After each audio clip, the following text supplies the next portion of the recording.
नमस्ते, मी योगेश कुटे. Let's खबर बातमध्ये तुम्हा सर्वांचं पुन्हा एकदा स्वागत. महाराष्ट्राच्या राजकारणातली एक जे कुटुंब आहे ते म्हणजे ठाकरे कुटुंब. या ठाकरे कुटुंबाविषयी जे काही गेले 5 वर्षांपासून आरोप सुरू होते ते होते दिशा सलियानीच्या मृत्यू प्रकरणी.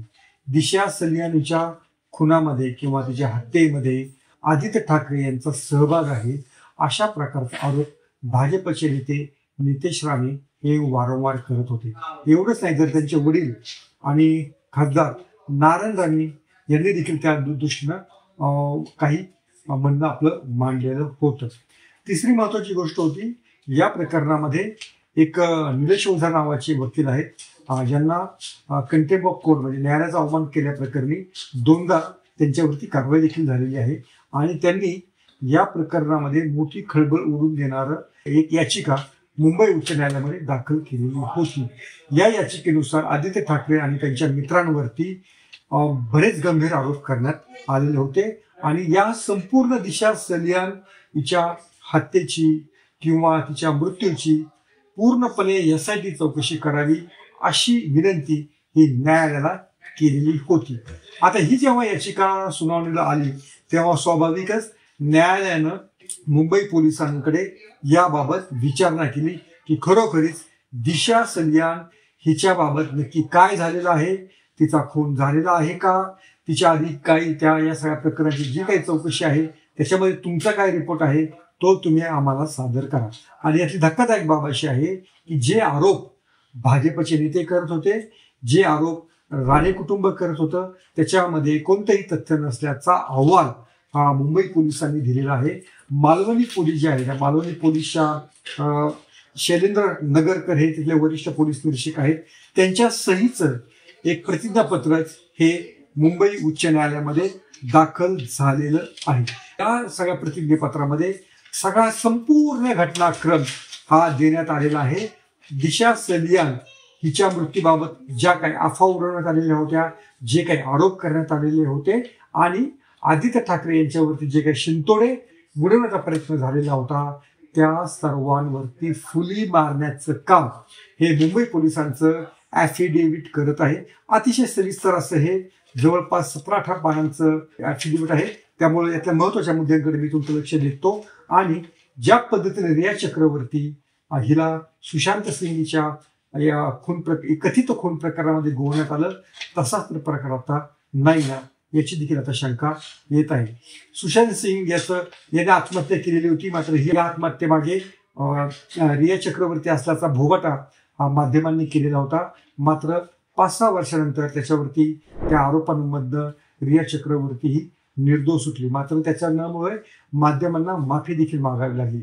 आता हा मुंबई पोलिसांचा रिपोर्ट आल्यानंतर न्यायालयाने तो स्वीकारल्यानंतर ज्यांनी आदित्य ठाकरेंवरती आरोप केले ते त्यांची माफी मागणार का हा खरा प्रश्न आहे. तर पाहूया या मुंबई पोलिसांच्या अहवालामध्ये काय म्हटलेलं आहे. जेव्हा कोविडचा प्रकोप देशभर झालेला होता तेव्हाची ही घटना होती 9/6/2020. म्हणजे जवळपास 5 वर्ष या घटनेला झालेली आहेत. या घटनेमध्ये दिशा सलियानीचा 12व्या मजल्यावर पडून मृत्यू झालेल्याची नोंद ही मुंबई पोलिसांनी केलेली होती. आणि त्यांनी जे याचिकेमध्ये आक्षेप नोंदवण्यात आलेले होते की तिच्यावरती बलात्कार झालेला होता, तिला मारहाण झालेली होती आणि त्यातनं तिचा जो मृतदेह आहे तो खाली टाकण्यात आलेला होता. अशा प्रकारचे आरोप आदित्य ठाकरे आणि त्यांच्या मित्रांवरती झालेले होते. तर मुंबई पोलिसांनी असं म्हटलेलं आहे की 9/6/2020 रोजी आम्हाला या दिशाच्या घटनेबाबतची पहिली माहिती आम्हाला पडली. दिशानं तिचा जो वाग्दत्त वर आहे रोहन रॉय ह्याच्या फ्लॅटवर दिशा गेलेली होती. दिशा आणि तिची आणखी एक मैत्रीण या दोघींच्या वाढदिवसासाठी ही पार्टी आयोजित करण्यात आलेली होती. त्याच्यामध्ये इंद्रनील, दीप, हिमांशू शिखरे जो आमिर खान याचा जावई आहे, अशी 5-6 मंडळी या पार्टीला उपस्थित होती. त्यांनी त्यावेळेस मद्य घेतलेलं होतं आणि त्या मद्याचा अंमल या सर्वांवरती होता.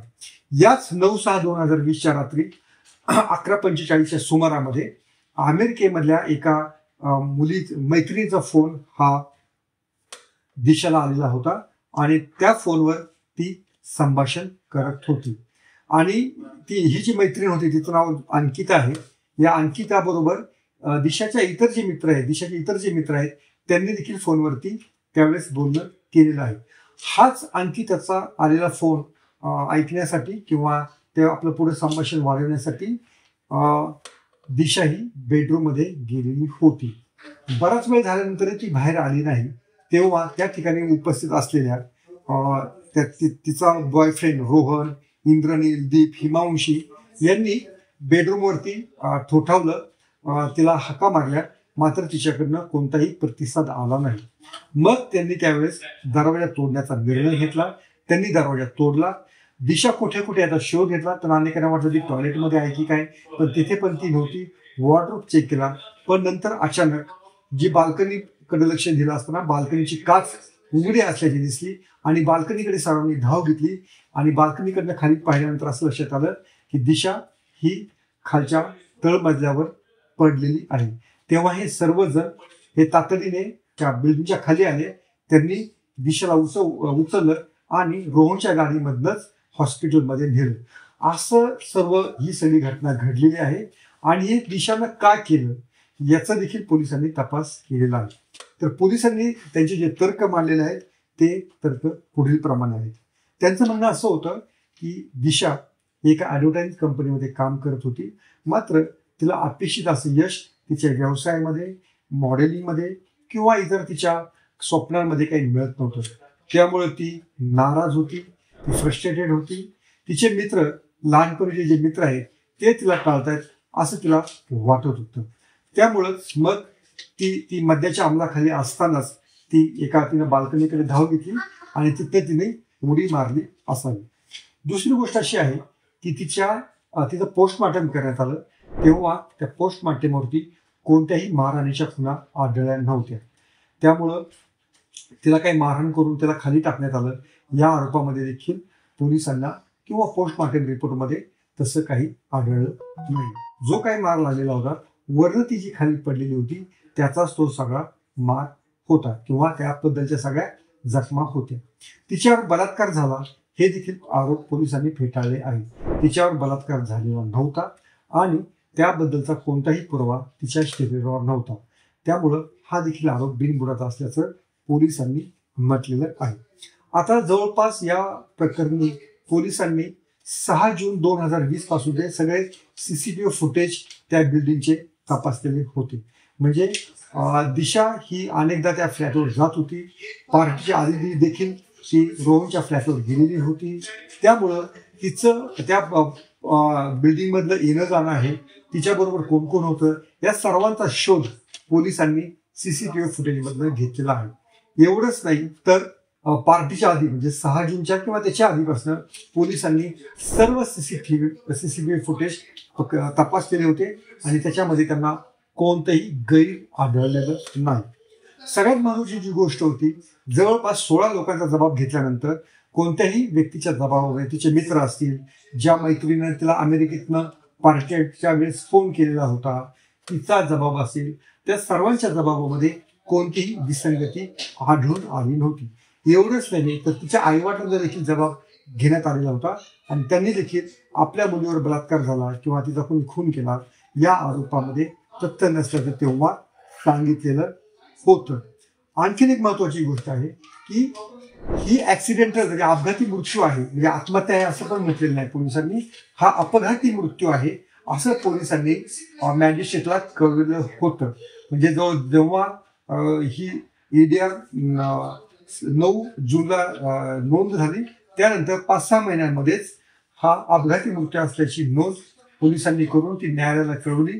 पोलिसांचा तेव्हाचा अहवाल हा न्यायालयानं स्वीकारलेला होता. तरीही या प्रकरणावरनं मोठे आरोप होत राहिले. याच्यामध्ये बरेच नेते लपलेले असल्यामुळे पोलिसांनी व्यवस्थित तपास केला नाही, अशा प्रकारच्या तक्रारी करण्यात आल्या.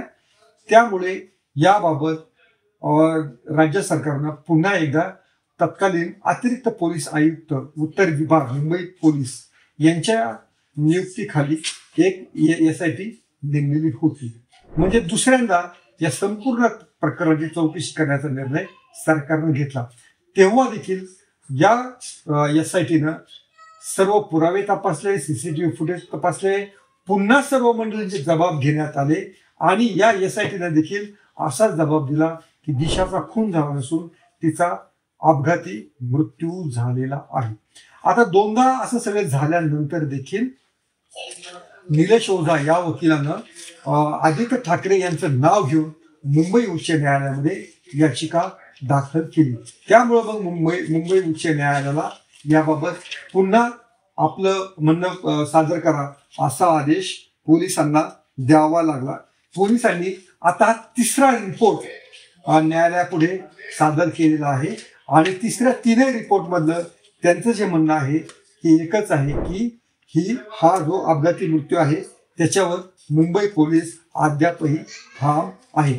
आता हा सगळं प्रतिज्ञापत्र दाखल झाल्यानंतर पुन्हा त्याच्यावरती देखील राजकीय धुराळा उडालेला आहे आणि भाजपचे नेते राम कदम असतील किंवा नितेश राणे असतील त्यांचं म्हणणं असं आहे की तिच्या वडिलांचं आता म्हणणं होतं आहे त्यामुळे ती याचिका दाखल झालेली होती, पण तिच्या वडिलांच्या म्हणण्यामध्ये देखील सातत्य आढळत नव्हतं आणि साधारणपणे त्यांनी जबाब बदललेले होते. पण त्यांच्या आधीचे जे जबाब होते त्याच्यामध्ये त्यांनी दिशा ही फ्रस्ट्रेटेड होती, दिशाला मानसिक तणावाखाली होती, त्याच्यामुळेच तिनं स्वतःहून काहीतरी केलं असावं किंवा ती मद्याच्या अंमलाखाली असल्यामुळे तिच्याकडनं तोल गेला असावा, त्यातनं ती खाली 12व्या मजल्यावरनं खाली पडलेली असावी. असा सगळा निष्कर्ष आतापर्यंतच्या 3 अहवालामधनं दिसून आलेला आहे. त्यामुळं या सगळ्या प्रकरणाबाबत अनेक माध्यमांनी YouTube चॅनल्सनी आदित्य ठाकरे यांना टार्गेट करण्याचा प्रयत्न केला. पण आधी म्हटलं त्या पद्धतीनं ज्या पद्धतीने रिया चक्रवर्तीची माफी ही नंतर अनेक माध्यमांना मागावी लागली तशीच वेळ उच्च न्यायालयाने जर हा पोलिसांचा अहवाल स्वीकारला तर या माध्यमांवरती आणि आरोप करणाऱ्यांवरती येऊ शकते. पण तेवढं मोठं मन ही मंडळी दाखवतील का? आदित्य ठाकरे यांची माफी ते मागतील का? हाच खरा पुढचा प्रश्न आहे. म्हणजे काही मंडळी हे स्वतःला पोलिसांपेक्षा अधिक हुशार समजतात, तपास यंत्रणांपेक्षा आपल्याकडे काही अधिक माहिती आहे असा दावा करतात, काहीतरी कॉन्स्पिरसी थिअरी मांडून आपला जो राजकीय इप्सित आहे ते साध्य करण्याचा प्रयत्न करतात आणि दिशा सल्यान प्रकरण हे देखील असंच एक राजकीय चेंडू बनून राहिलेलं होतं. आता मुंबई पोलिसांच्या तिसऱ्या रिपोर्ट नंतर देखील आदित्य ठाकरे यांच्यावरचं हे बालट त्यांच्यावरचे हे आरोप आता हे रद्द व्हायला काही हरकत नसावी असं सध्या दिसून येत आहे. यातली एक तांत्रिक बाबत राहिलेली आहे की उच्च न्यायालय याबाबत मुंबई पोलिसांना काय म्हणतं आहे, हा अहवाल स्वीकारणार की नाही याची फक्त प्रतीक्षा आहे.